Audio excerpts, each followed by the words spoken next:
All right. Woo, hello, everybody. Welcome to Skeptical Inquirer Presents. This is a series of live online presentations from experts who are devoted to advancing science over pseudoscience, media literacy over conspiracy theories, and critical thinking over magical thinking. I'm your host, Leanne Lord. I'm also a stand-up comedian, and my comedy special, Even More Funny Women of a Certain Age, is streaming on multiple platforms, including Apple TV. So exciting. Now, in case you didn't know it, it is National Cybersecurity Awareness Month. Okay. And so tonight's topic is deepfakes, dirty tricks, and the future of trust. Now, deepfakes are the modern version of like ghost photos and UFO sightings, but they're sharper, faster, and designed to exploit trust at scale. And they're already fueling disinformation campaigns, powering scams, and giving cybercriminals a powerful new playbook. And so our guest tonight is cybersecurity and deception expert Perry Carpenter. He is a multi-award winning author, podcaster, and speaker with over 2 decades in cybersecurity, focusing on how cybercriminals exploit human behavior. As the Chief Human Risk Management Strategist at KnowBe4, he helps build human-centric defenses against social engineering-based threats.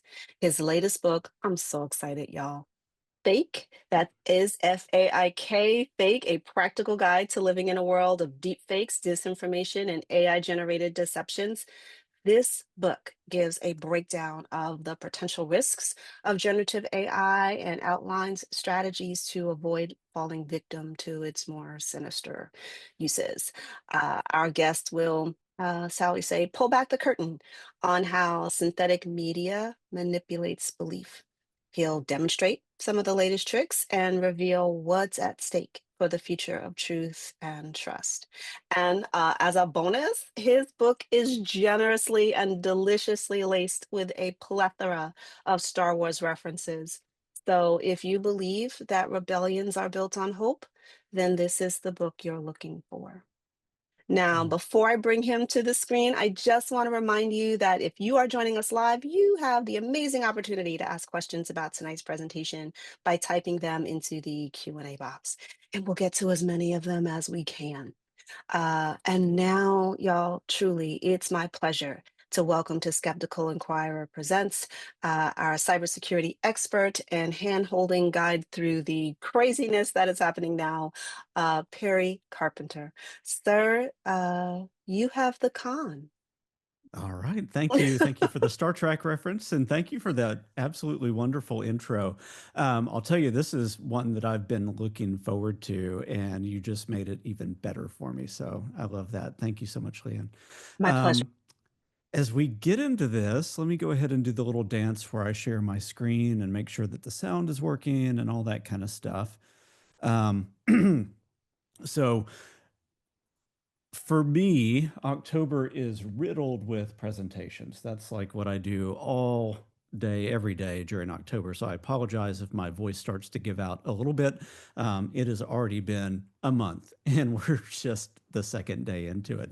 Um, Now, when it comes to AI and deepfakes, I think that this is a super important topic for us to be thinking about, especially as critical thinkers, especially as skeptics, especially as people who are deeply interested in why people think the things that they think and do the things that they do, both irrational and rational.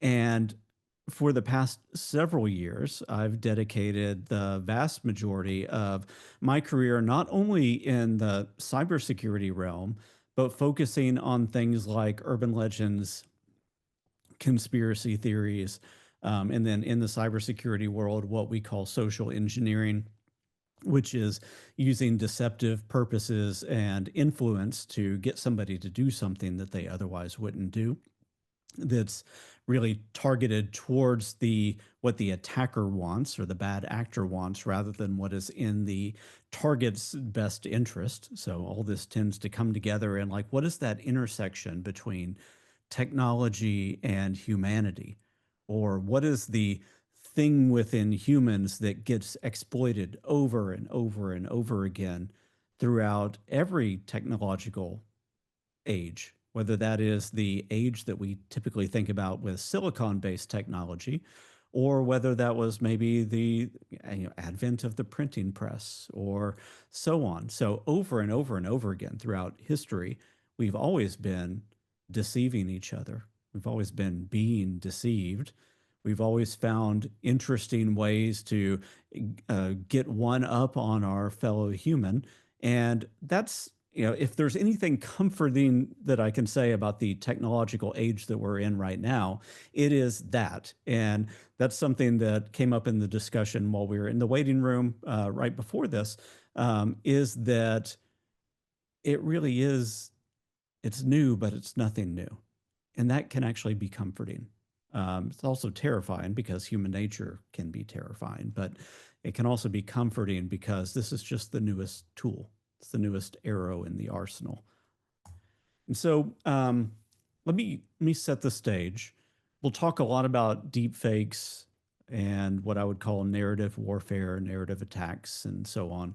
But let me set the stage with these four stages of technological maturity that I typically think about as somebody who lives in the technology space. Anytime there is a big technology revolution, and there's lots of science going on, there's kind of these four stages that things can go through. And the topmost, the where things typically start out with a new innovation, a new breakthrough, is something that can be leveraged at a nation state level. So governments can afford it. They might need to spend millions of dollars on this thing. They need people in white lab coats running around with PhDs that have dedicated their lives to this subject matter. And over and over and over again, they continue to refine it and make it better, and it becomes this weapon that they can use or this strategic advantage that they have. But then the technology gets a little bit better. It gets a little bit better understood. It gets consolidated. It gets smaller. It gets cheaper. And then it can start to be used by companies, organizations. And they might still need to spend hundreds of thousands of dollars or maybe millions of dollars to get that up and running. They might still need somebody that's dedicated their life to a discipline in order to do it well. That's kind of a lot of the deep technology that we have is kind of at that level. But you don't need to be a government to deal with it. And then that starts to consolidate even more, become a little bit more cheap, a little bit more affordable. Then you get the consumer grade versions of that. And you might need to spend a couple $100, maybe even a couple $1,000 to do something. And you might need to read an instruction manual, but you don't have to have somebody that's given their life to understand that thing and to benefit from it. And then the last stage is what I would call folk grade technology. And that is when these things that used to be really complex start to become baked into everything that is just readily available at a consumer level. That would be the equivalent of a lot of the really, really powerful photo software that most of us have on our smartphones right now. Stuff that used to cost thousands of dollars and really take a lot of skill is now packaged into the standard photo app. It would be like Microsoft Paint being included on your Windows computer. It would be like some of the um, really easy to use and free apps that you download to your iPhone or your Android device that can manipulate things and give you the ability to do things that you remember 10 years ago used to be really, really hard and really, really expensive. And now you just kind of walk around with this powerhouse in your pocket and it becomes something that you just expect to work. That's folk grade. The other thing that I'll say about folk grade is when we're talking about cheap, we're talking about really, really cheap. And so the democratization of that thing means that it can wander around in virtually anybody's pocket that has an internet connection and a smartphone or a computer. And the only other thing that's required is $0 to $20 a month.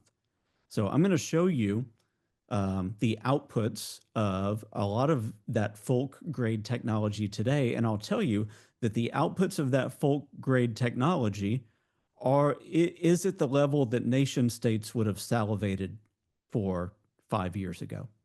It's very, very powerful and only getting more powerful. In fact, I'll show you something that just happened this week that really, really ups the game even more and causes some interesting societal moments that we'll be engaged in more and more as we go forward.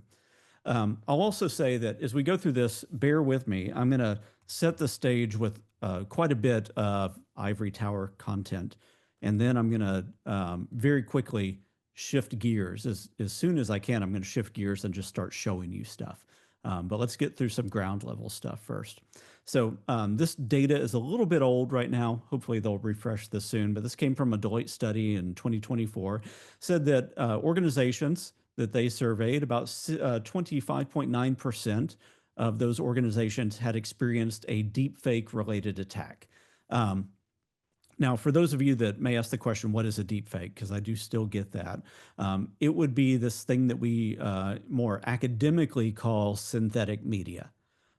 Synthetic versus natural, right? So it's been computer generated. It has been manipulated very heavily. And so deep fake is just a compound word, deep and fake. Deep comes from the concept of deep learning, neural networks, artificial intelligence, and the generation that comes from that. So that's the deep, and then fake is just fake.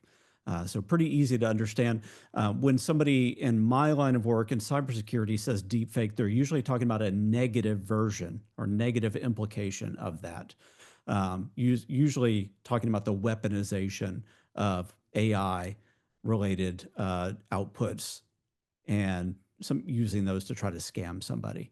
So when most people talk about deepfakes, they are talking about it in that negative sense. But it can be negative or it could be positive. It could be used to be fun, to be satirical, to be a joke, to be something that people play with. All of that can be deepfake. But the better term is synthetic media, if you want to start using and thinking through that. So one other stat that I'll throw at you, 21.6%. So what does that mean? This is an older stat, and I would say that it's only worse. But what this is referring to is a study that was done in late 22, early 2023, where researchers gave participants a heads up. They said, within the next 5 videos that you watch, one of those will be a deep fake. So one of those will not be real. The other 4 will be real. And the 21.6% is the percentage of time that people got it right, that they were able to correctly identify which one was a deep fake. Now, I know there's some mathematicians in the crowd tonight. There are people that like stats. If you have 5 objects, you're trying to identify one, and you get a stat that's 21.6%, you're just over mere chance, right? You have a 1 in 5 chance of getting it right. That would be 20%. Now you have 21.6% of the time people are getting it right. So that's essentially people don't know what they're doing. And that's old data at this point. The technology has only gotten better, only gotten more convincing. Now, think about the inverse of what I just said as well. 21.6% of the time, they were able to correctly identify the deepfake, which means around 80% of the time, they had no idea what was real, that they were identifying real things as fake and fake things as real. It's not an encouraging number. And again, technology has only gotten better, more believable since then. So that's where we are. So the problem is that we have these Paleolithic emotions. So a bad actor or a disinformation artist, somebody can take advantage of us. They can jerk us around by our emotions. We have this reflexive behavior. If you're thinking kind of a Kahneman-esque system 1, system 2, we have this system 1 reflexive emotion-driven behavior that takes over and jerks us and is easy to exploit. We have medieval institutions that take a long time to adapt. And then we have godlike technology. One of the things I talk about in the book is the fact that society adapts very, very slowly to new things. We have this kind of core understanding of what's possible, this core understanding, behavioral expectations and mindsets that evolve fairly slowly. But what you've noticed over the past few decades is that technology is on this like hockey stick curve meteoric rise that nobody can keep up with. We can lose touch with what's possible really, really easy. And over the past 3 years, since mid 2022, with the advent and the release of a number of what we would, well, I won't go to the technical term, but from the release of a number of image and video generation models to at the end of 2022, the release of ChatGPT, all the way through now, we've only seen the pace of advancement increase at a more and more exponential rate. So that's where we are. We have this unsuspecting society. And I can give you one example of how slow to change we are. How many of you, if you're lucky enough to still have your parents or a parent still alive, will walk into your parents' kitchen or maybe even your own, and it is perpetually noon on the microwave? It's just flashing 12 o'clock all the time. Why? Because it's difficult for some people to understand how to get into the menuing system to change the clock anytime there's a power outage or something. I remember in my house growing up, I was the only person that knew how to program the VCR or that cared enough to know how to do it. That is because once people hit a certain level, their capacity for change, their capacity for the curiosity to keep up, um, can only they can only put that mental energy into a certain number of buckets. And for whatever reason, parts of technology, parts of society, that they will always say that bucket is not where my mental energy can go. I don't have the mental energy to go there. So that's not an indictment on anybody. We all have limited mental resources, and we have to decide what's important for us. But society collectively moves really slow, and then some people decide to keep up with certain things. They can't know everything. So even an expert in, let's say, deepfake imagery may have no idea what's possible on the deepfake audio side. And somebody on the audio side may not have any idea what's possible on the video side. And either of those, if you're specializing in audio and video, you might not know what's going on the large language model, like the Chat GPT and Anthropic Claude side of things. So even experts that understand AI have no way of understanding the entire landscape of AI, and they can be tricked and duped. So that's kind of where we are. Now, the comfort in this, if there is any, is again the fact that the thing that's being exploited is the fundamental things that we are, the way that we think, the way that we behave as humans. So that's something we kind of understand. We've been studying ourselves for a long time. So when I talk about deep fakes, you're usually talking about an image or maybe an audio or video clip that's between 5 and 30 seconds long, or a piece of text. So it's these little small things that get created and they're self-contained. I would think of them as artifacts. And you have that artifact and you look at it, and I'll say that the deep fake, the artifact, is almost devoid of meaning until it's put within a specific context. And so every person that's engineering a deep fake is essentially putting a little artifact within a broader story. It's the narrative that it unlocks that's important. It's the emotional content that's there. It's the us versus them that gets exploited. It's the hero and the villain. It's the thing that somebody might put their hope in that gets them to click on the link and transfer money. It's all of that kind of stuff that's being taken advantage of. The technology is kind of just along for the ride. It's kind of just a tool that's being used to unlock this thing that's been within us for a long time that's being exploited for millennia. And so when you understand that the technology is just the latest tool that's used in the deceptioneer's toolbox, then you can start to say, wait, okay, this thing that might be really, really scary, there's ways to deal with this. And some of our general skepticism is really important because we can start to ask questions like, well, when I'm seeing this, when that reaction that I have at the piece of media is there, what can I do? And this is going to sound like very old school techniques of thinking about it.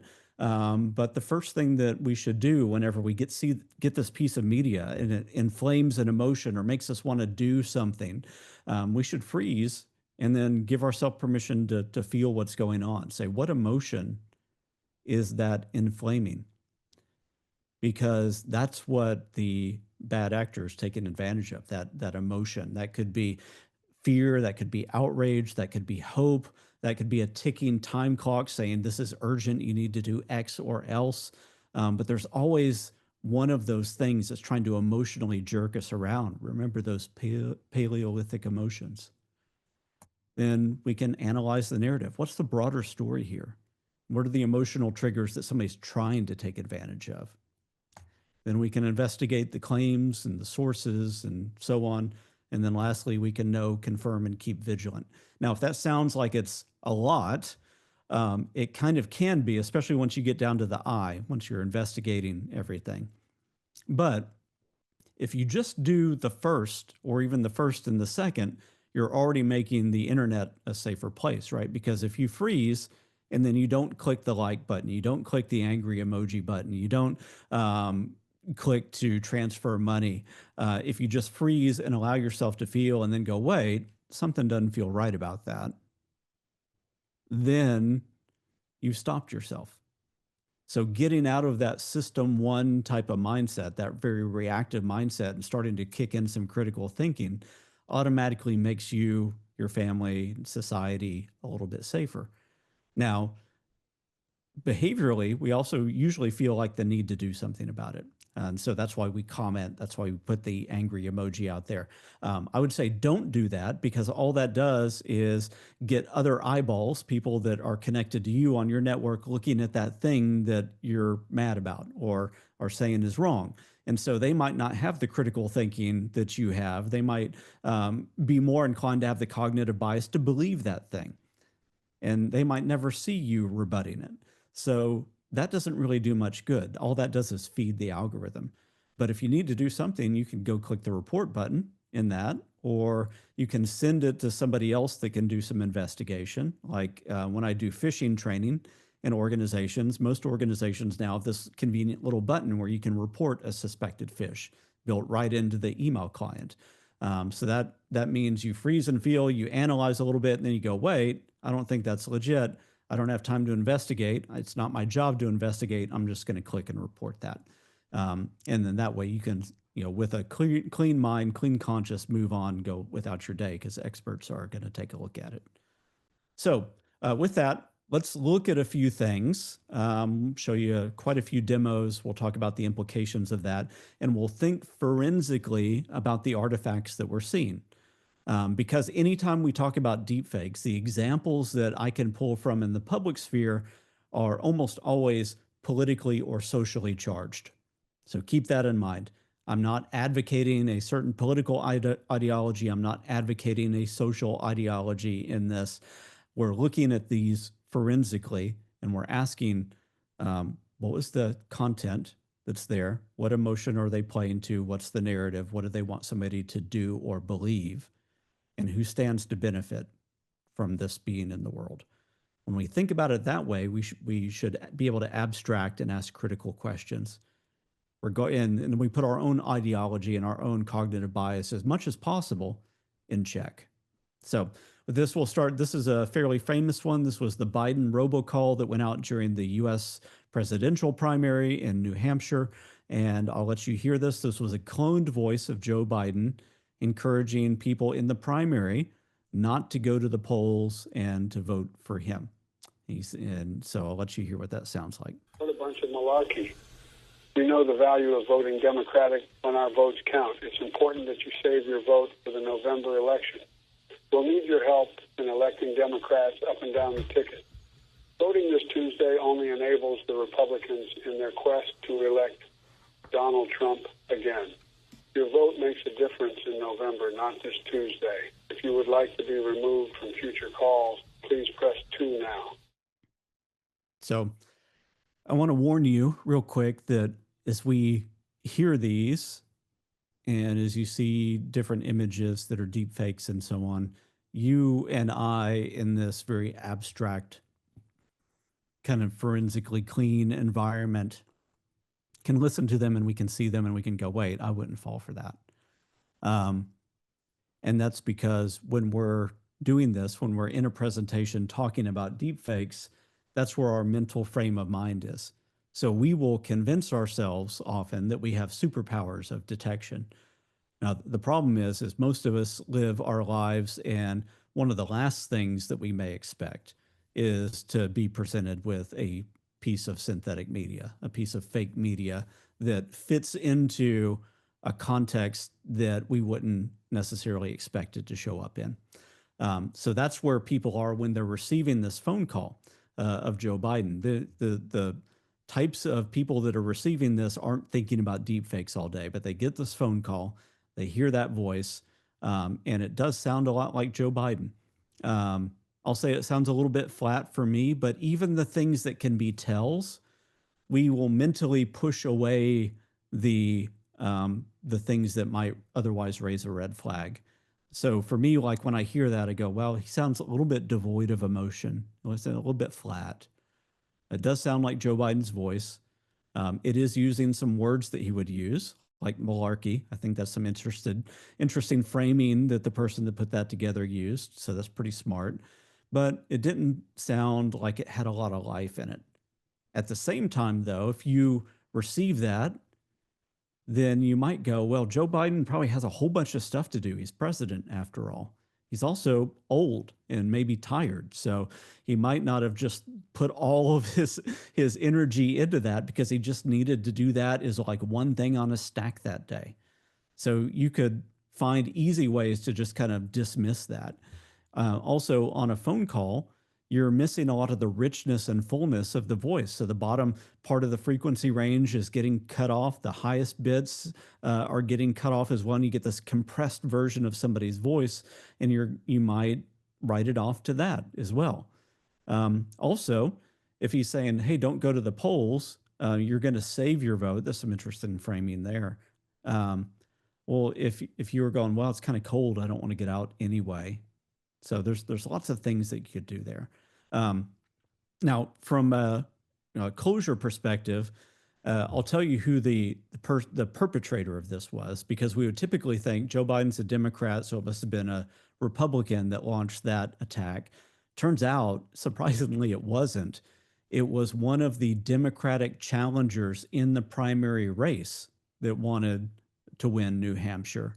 Somebody working on their campaign launched this, hoping to keep the Biden voters home so that the people that would vote for this other alternative candidate might be able to overpower and get the number of votes that would be needed to win the primary in New Hampshire.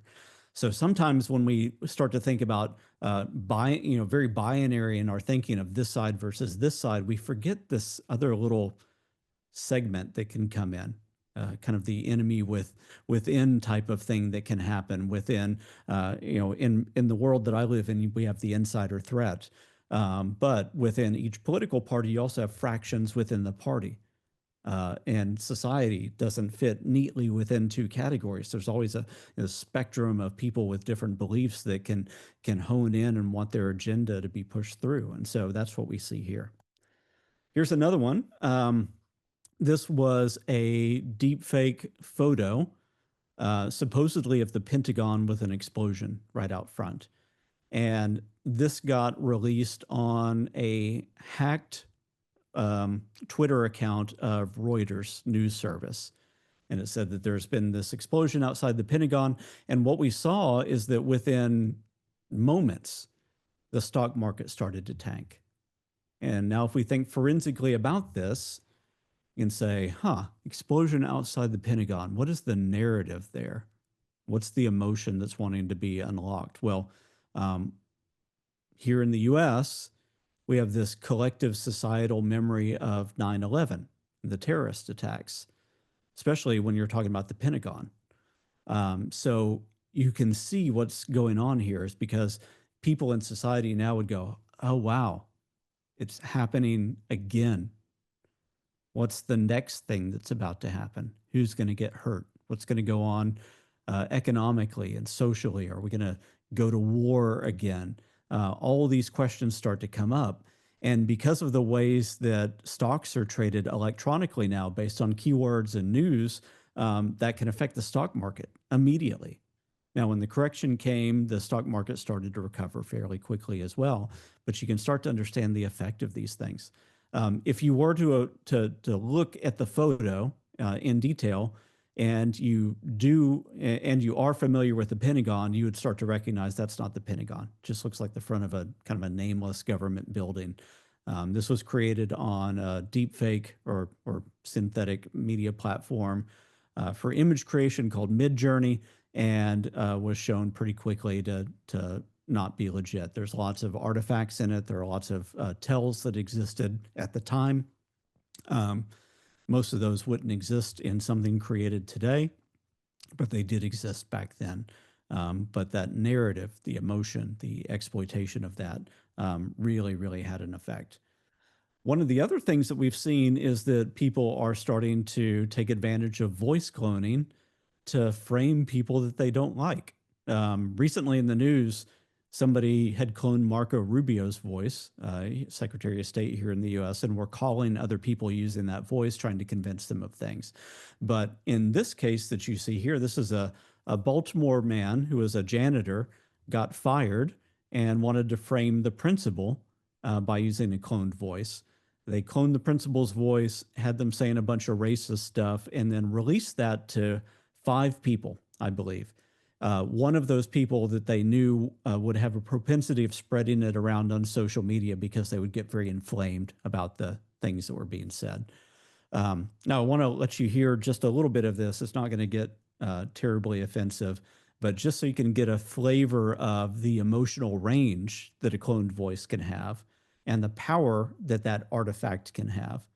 And once you understand the power of the artifact, then you can also start to understand the way that that can go viral when it's distributed online in a social media platform. We should say, like, the recording itself is very realistic. Like, it was actually quite convincing. So I think we should just listen to it, not because I'm like excited about spreading these fake recordings around, but I just think it's like useful for people to understand and hear for themselves how good this technology has gotten.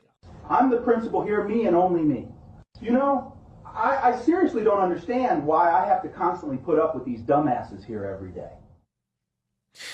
All right, I'll stop that. But what you did hear in that is like emotional inflection.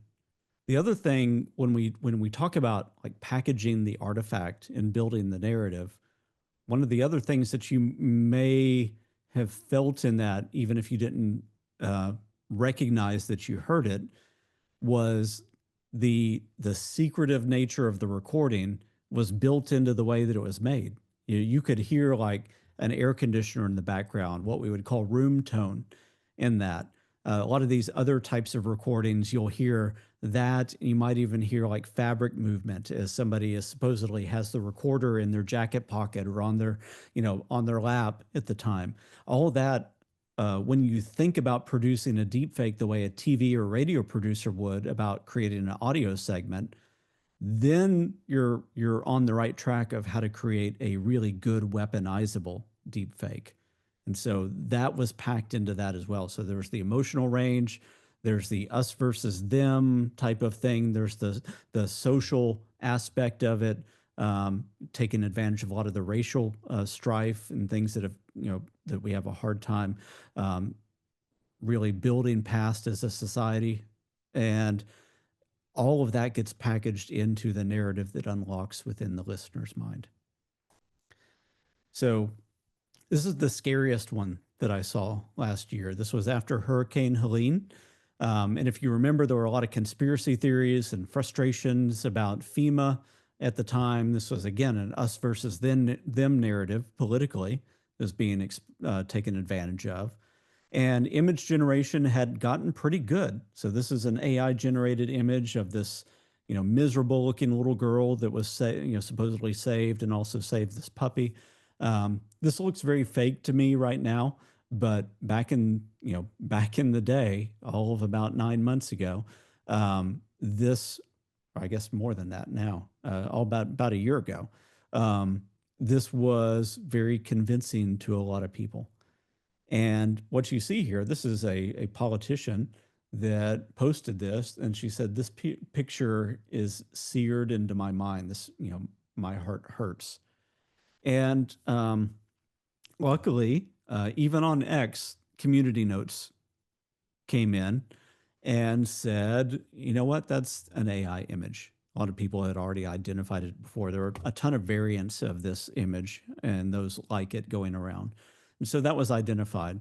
But what we see here is people who think critically, especially this group that's on the line right now, you're going to see the scariest thing that you've ever seen. And you know that it happens is somebody looks at it, they see evidence to the contrary, and what do they say? They say, I don't care. I already believe what I'm going to believe. And so she says, I don't know where this photo came from. And honestly, it doesn't matter. It's seared into my mind forever.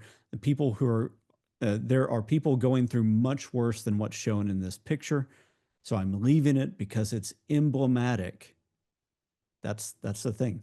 The symbol is emblematic of a truth, quote unquote truth, that she already believes. And when we have people sending out knowingly fake information to prove a quote unquote truth that they already believe, we're at a societal tipping point. It starts to become a little bit scary. Now, luckily, the internet has a self-correction mechanism of humor, and the fact that people can jump in and start to use the technology to make the point that they want to make, which is I can do anything with this technology. I can have the dog save the little girl. What do you want to see? We can make you anything that you want to see. And so that can disarm the situation a little bit without pointing your finger at somebody and saying, you are stupid for believing that. And so I do think that humor and a little bit of satire functions very, very well in the internet the way it has throughout all of society. Now, let me show you two other interesting things, and then I'm going to show you a couple of live demos. I'm going to show you how to build a narrative, build a piece of disinformation, and then we'll see if we have time for questions. So this is something that dropped on Tuesday. What you'll see here is a couple outputs from a system that I generated yesterday, I think, I guess the night before, a couple hours after this new video generation model dropped. This is a model called Sora, specifically version 2, and it's from OpenAI. OpenAI is the maker of ChatGPT.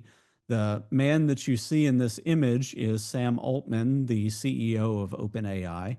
And they built this so that you can actually, if somebody gives you permission, you can use their likeness in a deepfake and essentially make them say or do whatever you want. And so I've got a few things where I have Sam Altman fairly convincingly saying and doing things that he never said or did. I also inject myself into that. So everything you're going to see in these next two slides is completely computer generated. It's computer generated with text. So literally just writing a couple sentences saying, I want Sam Altman to say this about Perry. I want, to put this person in this situation. So I'm going to show you 1 minute of this video. Then I've got about a 45-second video after this. And then I want to show you a couple other fun things. When I think about KnowBe4, I think about this guy. I think his name is Perry Carpenter. Yeah, that's it. That guy is awesome. Like, I don't know what he gets paid, but I guarantee it's not enough. Don't share your pass. Lock your screen real fast. Verify the link. Stop and think. Two-factor is the key. Keeps our data bug-free. Think before you click. That's the security trick. This idea that keeps coming up when we talk about synthetic media is what's called the liar's dividend.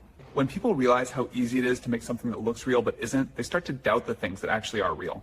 Yesterday I grabbed a burrito from a truck stop shelf. It was a day old markdown, couldn't help myself. The sticker said discount in big red shout. $1 for beans and cheese, I had to check it out. Now the bargain's blowing back in a brass-like spree. My stuff fakes are getting so realistic that it's hard to tell what's real anymore. Yeah, they can erode trust in video and even voice recordings. You can make anyone say anything. And that undermines public trust. The top secret number I just made up. Hi, I'm the guy who wants your passwords to be longer than a grocery receipt. Let's keep the bad guys out of your digital cookie jar. First, load up a password manager and make those logins wild and unique. Next, tap that little approve button, 2-factor. The air in here feels heavier than it should. Every step echoes like this place remembers who walks it. These symbols, they're older than anything I've studied. And that light. Yeah. So all of those generated with just a couple sentences of text, and then out pops the video. So that was a few of those put together. Then I did this right before we started. This is Sam Altman talking about the digital moment he accidentally created and how he's going to benefit from that. Liar's dividend, bitches. Now that there's a high-def clone of my face out in the wild, I get to do whatever I want on camera. I could ride a donkey through Times Square, crash a golf cart into the lobby, adopt a raccoon, or get the company logo tattooed across my forehead. Since the deepfake is out in the wild, I basically have diplomatic immunity from reality. I can do pretty much anything and everyone will assume it was a model. I could order 500 pizzas to my neighbor, announce I'm running for mayor of Mars, then drop out an hour later. I could knock over a sculpture, eat a whole cheesecake with my bare hands, or skateboard through this hallway in my underwear and there'd be video of all of it. And guess what? Half the internet would swear it wasn't me. I could steal my own ID badge, light a trash can on fire. I can key a car, ride a scooter through the lobby, juggle 3 lattes at once, doesn't matter. There's security footage? Great, put it online. Everybody will argue about whether it's me or not. Same deal. You'll see the video and I'll just smile. Joke's on you, bitches. I'll be the first person in history that has plausible deniability for anything on video. Yeah. So that came out Tuesday. You saw Sam Altman there. You saw me being represented. It literally takes 4 seconds of audio to create the audio clone and about just under 10 seconds of video to create the video clone there. And it's that believable. They do have a few guardrails there, but honestly, the guardrails are only there because they want them, which means that a competitor will come out with a version that's been stripped of those. Or if you know a lot of people like I know, people are going to find ways around those pretty easily. I've broken almost every AI system I've tested, and it's going to be an interesting ride.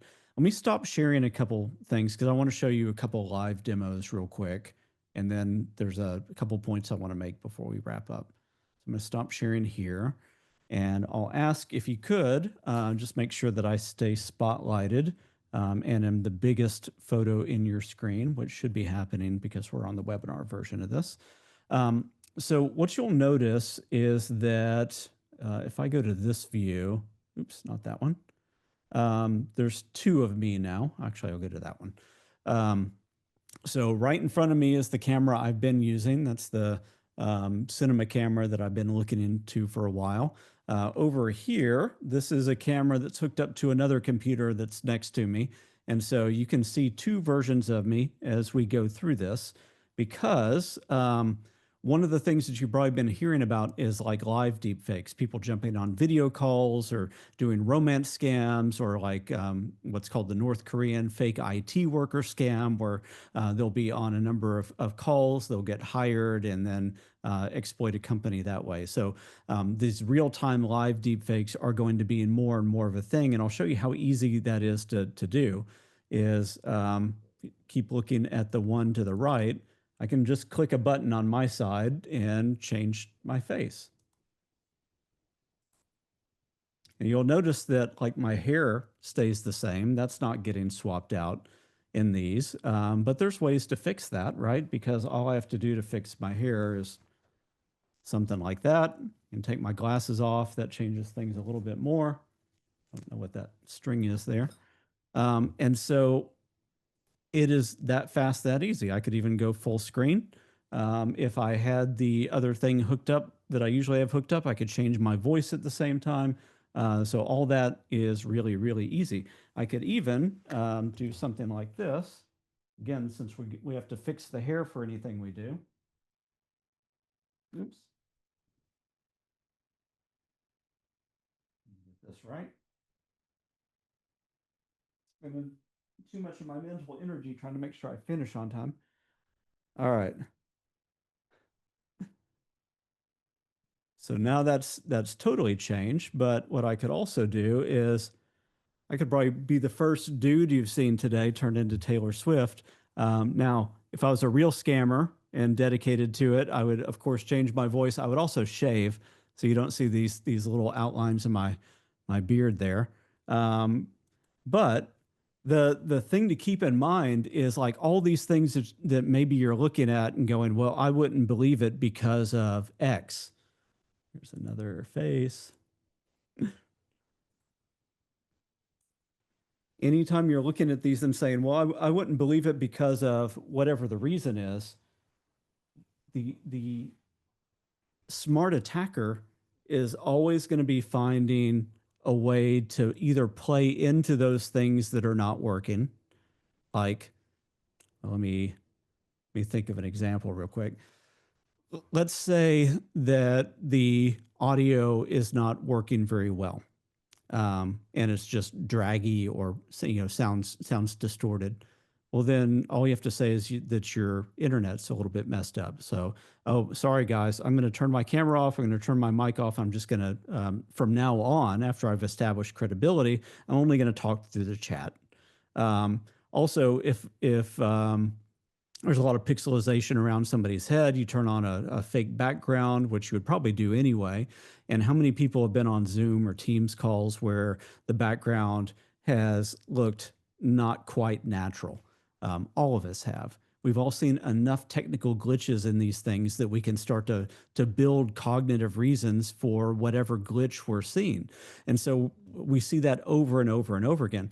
The other thing is, I'm in real life, I'm not going to try to turn into Taylor Swift in front of you. I'm going to try to turn into somebody that you've never seen before so that I can get the job that I'm going for or start the romance scam. I just need a plausible face that works over my face versus versus my own facial structure that might get me in trouble if I'm out there. So that's the thing to remember to really think about in this. I don't need to become Joe Biden or Taylor Swift or anybody else. I just need to become somebody plausible. So keep that in mind also. It's not about faking necessarily the really famous people. It's about just being mundane and slipping in.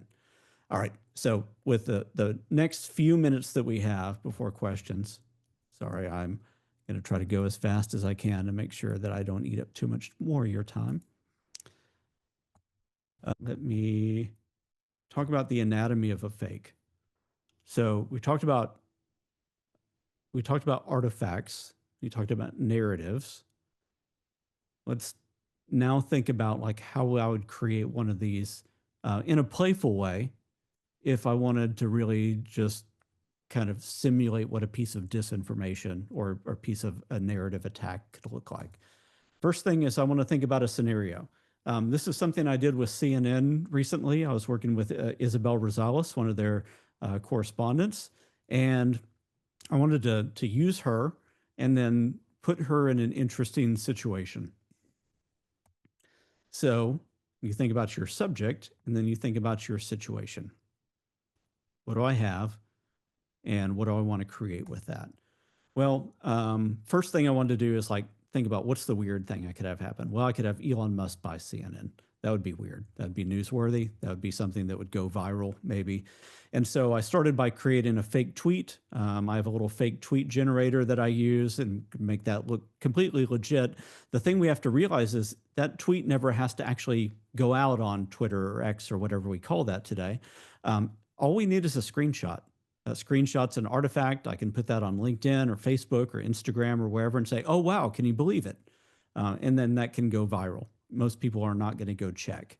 It looks legit enough. The way that you can do this, you have all these little things that are like little things that make us feel very comfortable. You see the number of retweets there. All of those numbers are kind of in the right proportion for something like that may happen. You see the highlighted links that are there for anything that's where there's the @ symbol, all of that comes in. And then of course you've got Elon Musk taunting because he would think Jeff Bezos owns Washington Post. Why don't I own my own news corporation? And so that makes a little bit of sense as well, as he might troll with that. So then you think about like, what would it be like when this goes out? I'm CNN national correspondent Isabel Rosales, and today's top story, Tesla CEO Elon Musk has just purchased a majority stake of CNN. Plans of changing the name to XNN are moving quickly.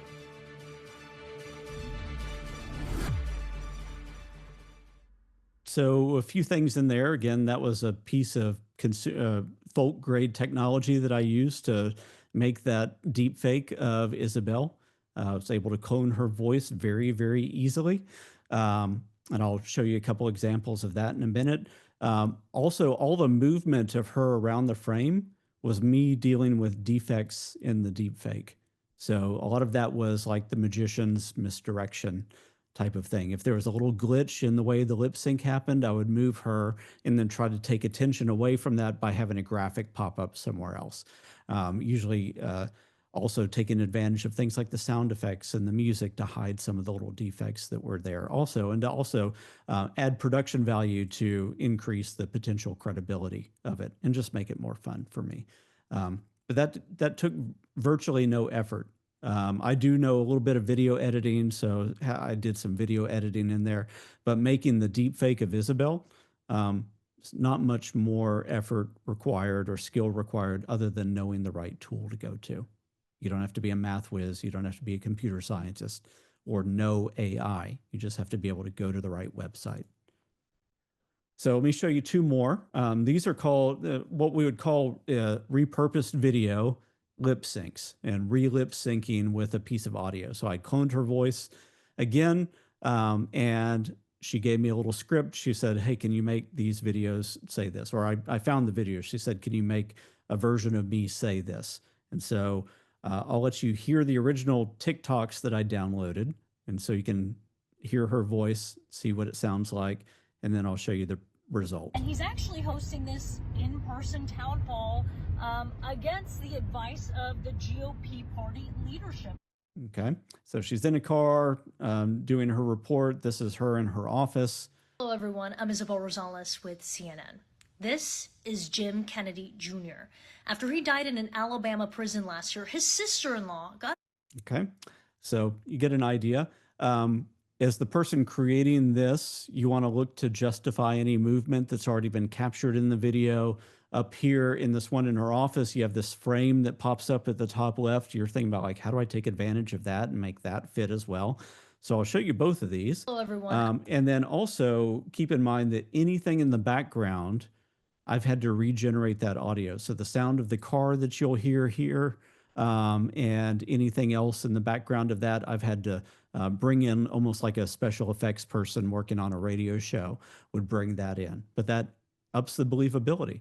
And I'll also tell you that every deepfake that I've created in this presentation, minus those Sora ones that I showed a second ago with Sam Altman, because I haven't tried those yet, but every one that I created other than those was bypassing every deepfake detector I ran it through at the time, because of some of the production techniques that I used, and then also because deepfake detectors have a really hard time keeping up.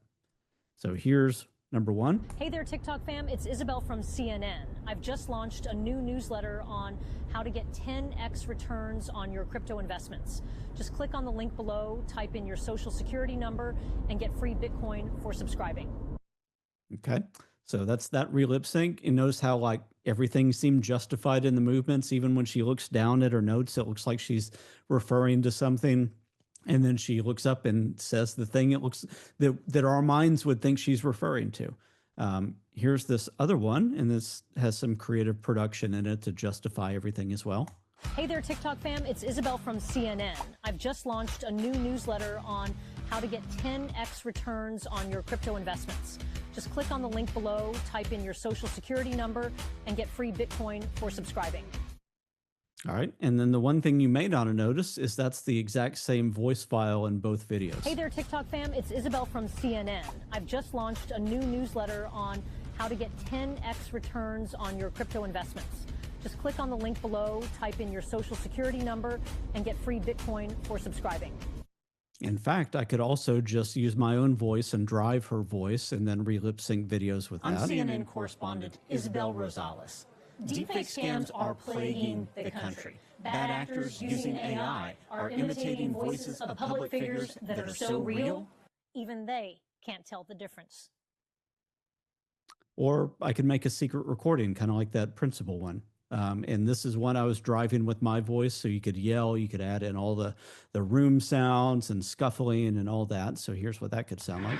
And some deepfakes may even sound like secret recordings where someone is saying something that they shouldn't say or doing something that they shouldn't do.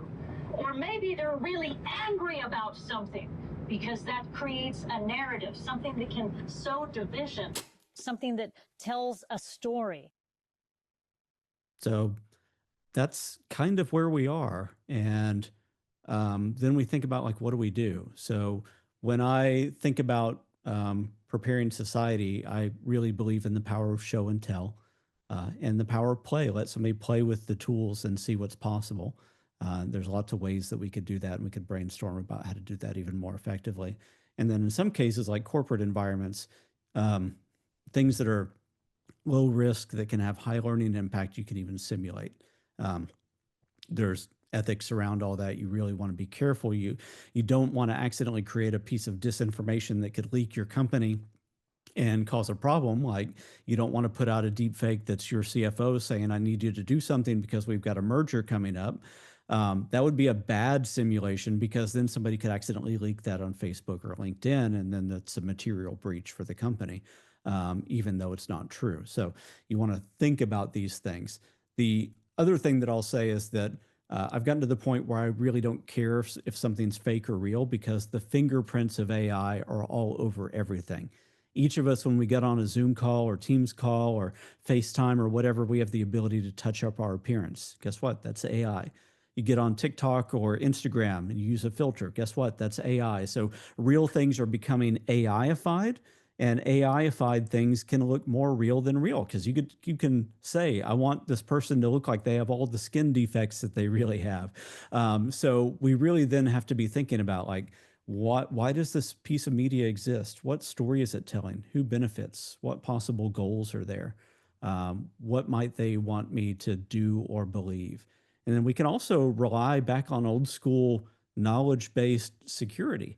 There was somebody that tried to use a deep fake voice of the CEO for Ferrari and trick one of the employees into believing that they were the CEO calling. And the person got a little bit of a flutter in their gut. They said, I don't know if this is real or not. And so the way that they figured out it was a scammer was they said, hey, what was that book you were telling me about last week that you recommended? And that bit of shared knowledge was enough to disarm the entire attack. So the way that we can deal with these, technological scary things that are trying to be deceptive, trying to overcome us and jerk us around all these different directions, can be the way we can overcome them are some very human, very low tech mechanisms. And so with that, we end with the FAIK framework. And I know we're like 2 minutes to where we need to be ending. And so with that, I will encourage you to follow me on Facebook or LinkedIn or anywhere you want. And if you have any questions that we do have time to get to, I'll go ahead and exit the share right now, and we can see if we have any, or if we need to do anything to close this out.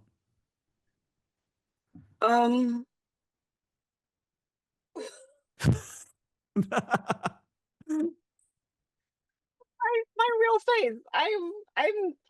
I cannot AI generate my shock and dismay here. I Yay? guess I could. Ooh, okay. And I knew this was coming, but still seeing it, when you said something in the book, it's very difficult for those of us who were raised on seeing is believing. Seeing is no longer Yeah. believing at all, and that is a world shift. For many of us. I'm not, and I wasn't raised for this world. I'm trying to keep up, but this is a lot. Yeah. Thank you for this presentation. This is important. I feel like this could continue going on. Like, we need a whole weekend, maybe a week, a whole conference Right. to how to do this. But I do thank you for this. I do want to get to some of these questions, y'all. Thank y'all so much.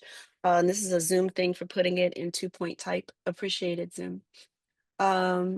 James, thank you for this question. Will the advent of AI only further the tribalism we face in America? I feel that that's a gimme, but I th Further is maybe a word I wouldn't use. Will it be a Mm, tool that those that want to further that want to continue divide us, it will be a tool that they use.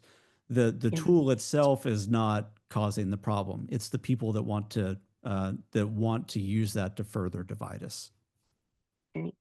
And we have some actual, I don't know what you call these process questions, Yeah. but Lori is asking, like, how was the Biden deepfake determined to be fake? Yeah, so lots of people, when they put these in the world, they might not realize that there are some deepfake detectors out there. So that one was created, if I remember right, with a tool called 11 Labs, which is the Mm, most popular voice cloning tool that's out there. And 11 Labs at that time had their own tool to determine if a voice clone was created on their system. And so some ah, forensic experts uploaded it to that. It was seen to be as synthetic, and that was enough. Now, if that person was not as sophisticated, or that if that person was more sophisticated, like if I were to do that, I would have run that through 10 different detectors before I put that in the world, and I would have gotten it to where it bypassed all of mm. them. So sometimes the fact that somebody's not proficient in it and they're merely curious or persistent can work against them and towards in the favor of public good and the investigative Okay. process. But it's still enough. It still got Still out enough. there Yeah, to it get gets out in the out there. wild and cause some damage. The other thing is, so from a regulatory perspective, like California has been trying to tackle this, and they had something before the election that they passed that said if there is a piece of, if there's a deep fake on a platform that's intentionally deceptive, so not there for satire or public commentary or something else, but if the intent is to deceive, the platform owner, Facebook or anybody else, has 72 hours to take it down. Um, Um, which is, it's a good stake in the ground. The problem is that's an entire news cycle. If you had an mm. inflammatory piece of media, you might have riots in the street, especially if it's this us versus them, stoking fear, stoking division. There can be 10 more incidents before that gets taken down. And the other thing is, there was an MIT study several years ago that said on social media specifically, specifically Twitter was what they were looking at the time. False information that's emotionally inflammatory will travel 15 times faster than the truth. And what are the things we remember? We remember the things that are emotionally inflammatory. We're not going to see, or we're not going to remember the retraction.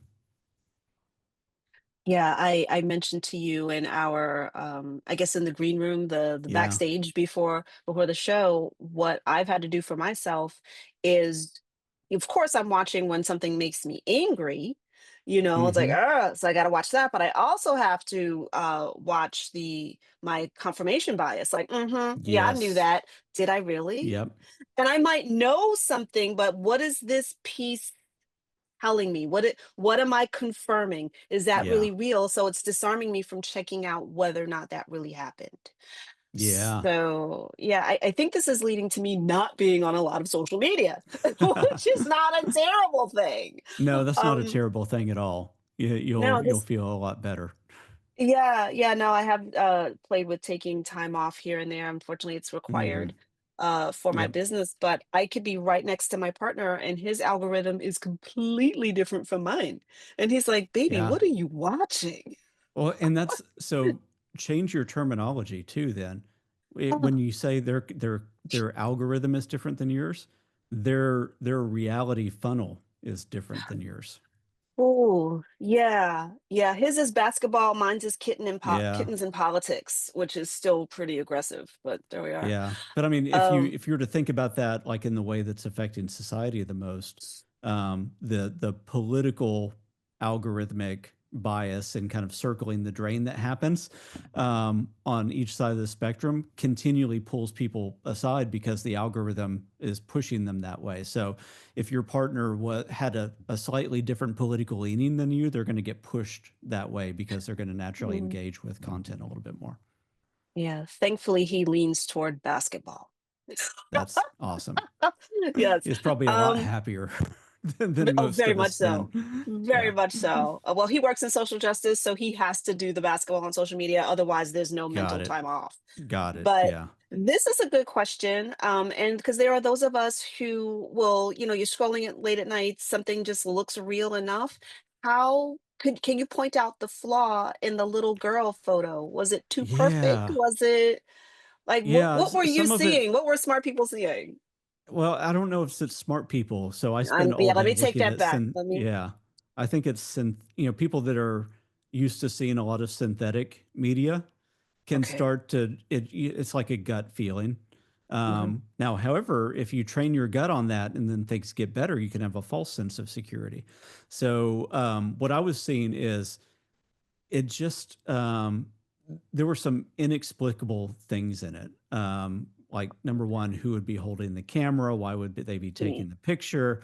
Mm-hmm. If you look at the background, I believe that in kind of in the blurred distance, there were some anomalies that would be hard to explain. However, the background's blurred, so you can find ways to justify that. There are things that might not look great in a blurry background anyway.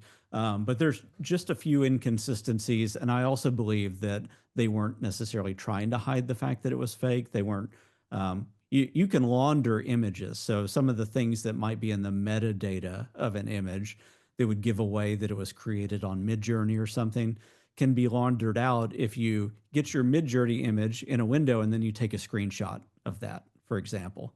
So if you're thinking about it through the fact that I want to trick people, you're always going to go an extra step or two. But I don't know that the people that put that specific one into the world were going that hard at it. I think they were just getting outputs and throwing them out. Okay. Thank you. Thank you for that. And I do apologize for saying smart people, because that references something that you said earlier. Even if you're an expert in one area, Yeah. that doesn't make you an expert in another. So you can get got if it's not the audio, it's the Yeah. video, so all of us have that blind side and aren't able Well, to and keep to your up. point too, all of us have cognitive biases and cognitive slippery spots, right? Because Yeah. if something hits our confirmation bias the right way, then we're just going to let Yeah. it slide by. And even if something looks a little bit wrong, we'll just go, well, maybe, I don't know, maybe that, maybe there's a glitch in the way the image was saved or something like that. Yeah, a lot of rationalization going on for people Yeah. that you agree with or that you like. Yep. And we do that Hmm. in real life as well. So again, this hits what you said tonight and said in the book. This is based off of how human beings are. And we Yeah. haven't changed that much. No, Um we s- haven't. Sadly. So I think you answered this, but I will ask it again because things are changing. Sure. Is there an AI program that specializes in catching fakes? There are a few. However, I actually have a video on YouTube that just shows me breaking every single one that I tried. Yeah. So I was creating deep fakes that would bypass all of them. They were also, none of them are good enough to be almost more than coin toss reliable right now. Part of it's because they're trying to do too much. Part of it is the nature of AI versus AI. You have a data set that you have to train an AI system. So it's always the previous generation of data that is training the new model, but then there's the new version of the deepfake technology that's coming out that may or may not have some of the things that would get caught by that or are indicative in that old data set. So it's the arms race. And the one thing that I never want to do is say, look at somebody's hair, or look at their fingers, or look at, for pixelization around their head, because as soon as I get somebody to rely on that, the technology is better. And then they have a false sense of security because they go, oh, I don't see that weird thing that Perry told me about. So for me, it's always, what's the story? What's the emotion? Who stands to benefit from this? What's the outcome that the person that put this in the world might want? Yeah, and you didn't talk a lot about it tonight. And I again, folks, I highly recommend the book because there's some really good checklists in here that aren't necessarily what you just said. Look at the hair, Right. but it's, hey, how did that story make you feel? Did you fact check this? Yes. And multiple places, like become your own fact checkers so that you're sort of Yes. guarding yourself. And by guarding yourself, you're also guarding your community. Yeah, I absolutely. really, really liked that. I mean, not that I had time for a whole other job, but who if not me, if I'm not Yep. protecting, the guardian of my own gate, then what are we doing here? I Yeah. know we're over time, and I apologize for that, but I think this is one of the most important Yeah. skeptical I've inquiry got as presents I much think time that as you we've need, done. and it looks like people are hanging on. So, Yeah, yeah, yeah. we have a So little we do have a whatever few time you more, want and to I give is do, good. want to get to them. My cooking, my burning dinner. Nobody, I'm kidding. Everybody knows I don't cook.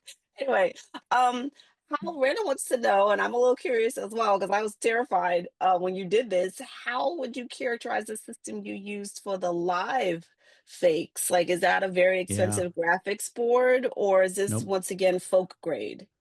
Oh, a couple things. So I had that running through a fairly beefy computer on my Okay. side. So that was Okay. if that person's technical, that was an NVIDIA RTX 4090 running on the back end. So not the most current generation, but the highest board in the previous generation. And it warms my office. The Okay. the system that I was using for that though still has little problems. But I will say, you can run a system in the cloud using software as a service, and you can get pretty close to that as well. There's a lot more lag. You can do some demos with it. It probably wouldn't be something I would rely on too much if I was a scammer, but you can start to see the possibility of where things are headed. Because if I can do that right now, and I can, then that means in a year it's going to be really good. A year, it feels like in a week, Yeah.